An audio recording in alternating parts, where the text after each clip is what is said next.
Dianggap parasit keluarga. Bab 105.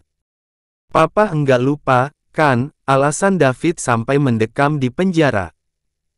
Sudah, laporin saja. Nanti kita pakai Calandra buat jadi pengacaranya. Dia jos, kan? Biar bapakmu kapok. Ucap Pak Haji ikut menyela.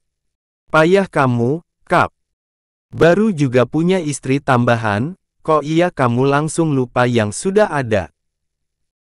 Poligami sebanyak-banyaknya boleh, tapi ya jangan lupa kewajiban sama tanggung jawabnya. Lanjut Pak Haji. Tapi sekarang aku lagi banyak urusan, Pak Gede. Aku lagi banyak butuh, yakin Pak Yusuf. Ya itu masalah kamu. Dipikirnya saya enggak banyak kebutuhan. Saya juga banyak, tapi lihat anakmu pontang-panting sendiri. Saya mana tega karena saya bukan pohon pisang yang punya jantung tapi enggak punya hati macam kamu. Balas Pak Haji. Sekarang kasih Jihan modal buat usaha, itu sudah jadi kewajibanmu, loh. Dia juga mau nikah lagi dan kamu wajib jadi wali. Nikah lagi gimana? Pak Yusuf menatap tak habis pikir Jihan. Enggak usah bingung apalagi kesal.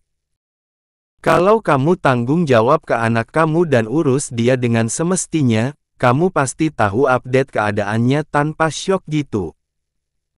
Lagian kenapa kamu merasa keberatan kalau anakmu nikah lagi? Kan kamu juga yang ngajarin. Nah dia posisinya sudah jadi janda, kamu nikahnya diam-diam dan giliran ada masalah gini kamu baru koar-koar. Makan tuh masalah kamu. Balas Pak Haji. Pak Yusuf kembali kepada Jihan yang masih menatapnya marah. Kamu, yah, dari dulu adanya ngerepotin terus. Kesal, tanpa babi bu, Jihan langsung maju, menyeruduk sang papa layaknya sumo andal. Satu dekapan, Jihan mengangkat tubuh sang bapak kemudian membantingnya. Buat aku ngerepotin, tapi buat wanita lain kamu enggak hitungan, Pah. Tunggu pembalasanku.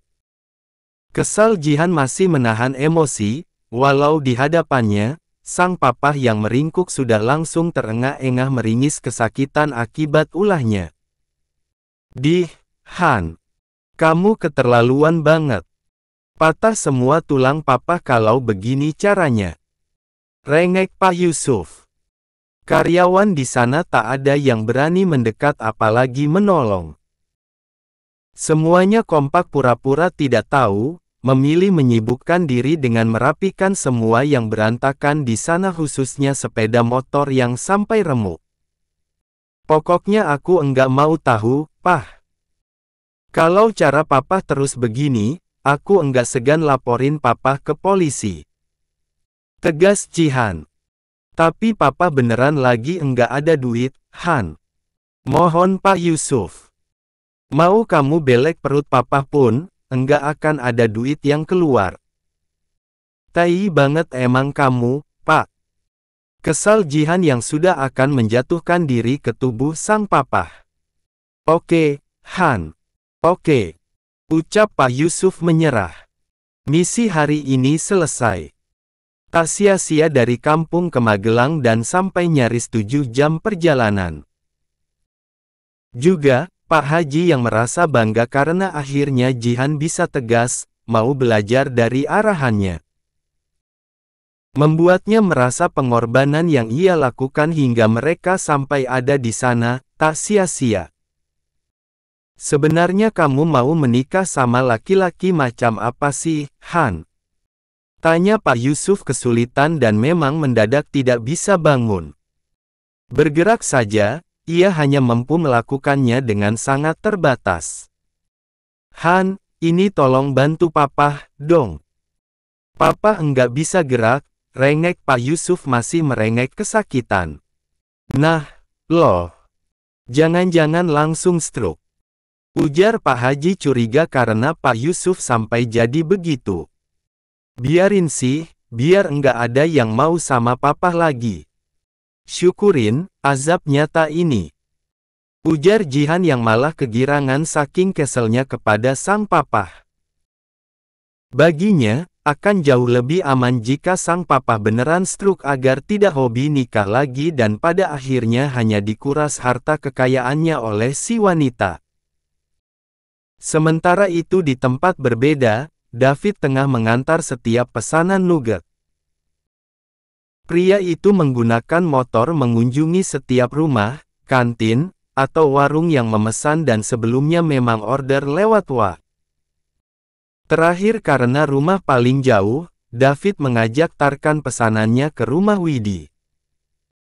Ini menjadi kali pertama David mengantar pesanan ke rumah Widi dan memang menjadi pesanan paling banyak. Karena walau sebelumnya David sudah menawari, Widi menolak dengan dalih takut merepotkan. Namun tampaknya kini wanita itu sudah yakin bahwa David memiliki sistem antar pesanan.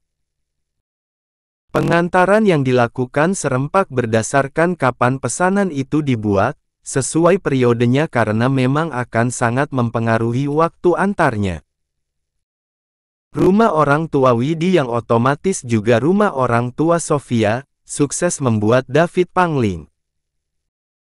Di tanah terbilang luas di sana tak lagi dihiasi rumah gedung berukuran besar.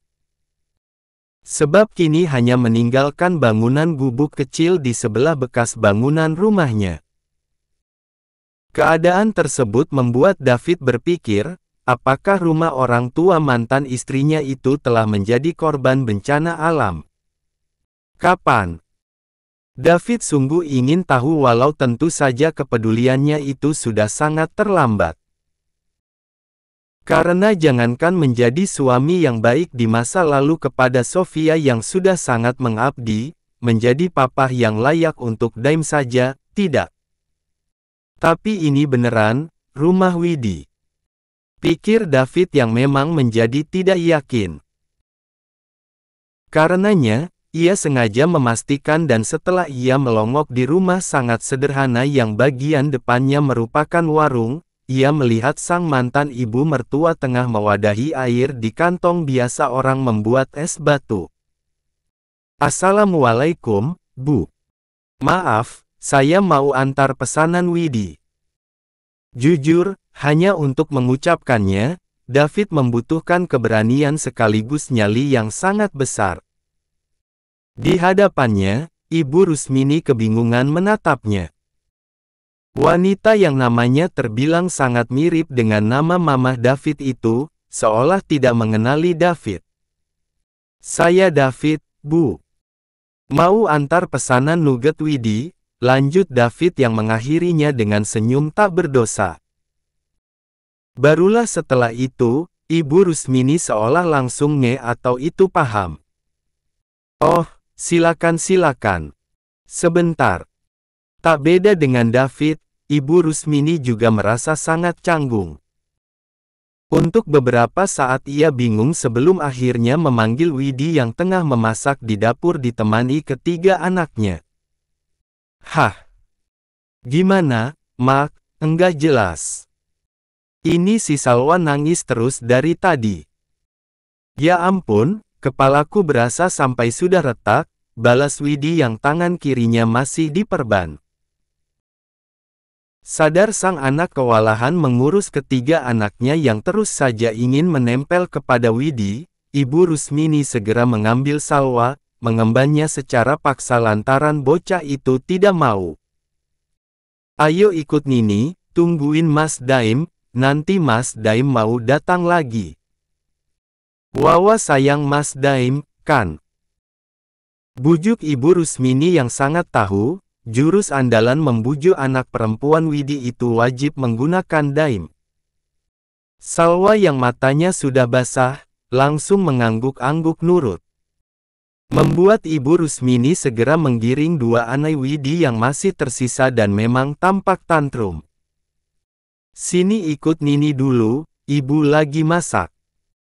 Sini, tunggu Mas Daim, bujuk Ibu Rusmini. Padahal, tidak ada janji Daim akan datang. Widi malah yang jadi khawatir, takut anak-anaknya tantrum makin parah kalau Daim tidak benar-benar datang. Nanti kalau enggak datang beneran, pasti pada ngereok berjamaah, Mak. Lirih Widi khawatir. Ibu Rusmini jadi kebingungan dan refleks menelan ludah. Nanti teleponinlah, Mamak juga kangen. Widi yang mematikan kompornya karena ia harus menemui David, berangsur menghela napas. Kan baru kemarin ke sini, mereka kan sibuk banget. Ya dicoba dulu.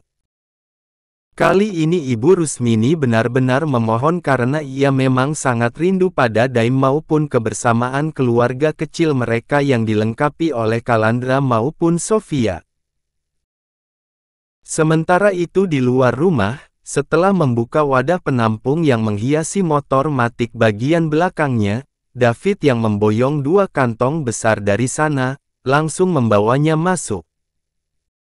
Walau tentu saja, ia hanya berani sampai depan pintu. Rasanya sangat aneh.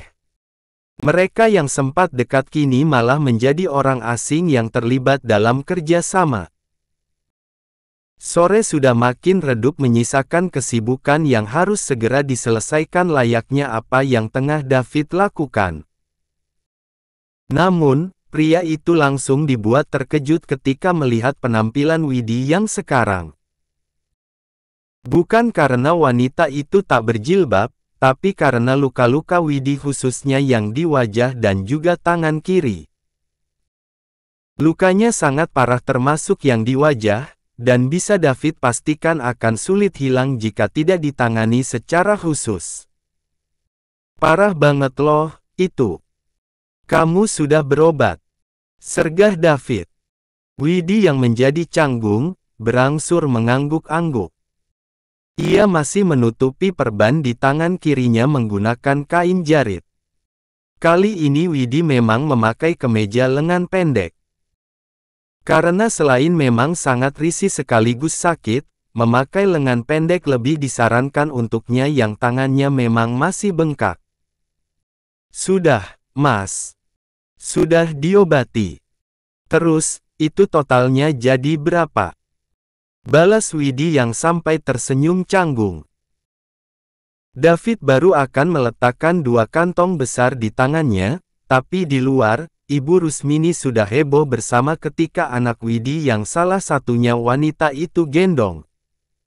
Mas Aidaan. Hore, Mas Daim datang lagi. Hore.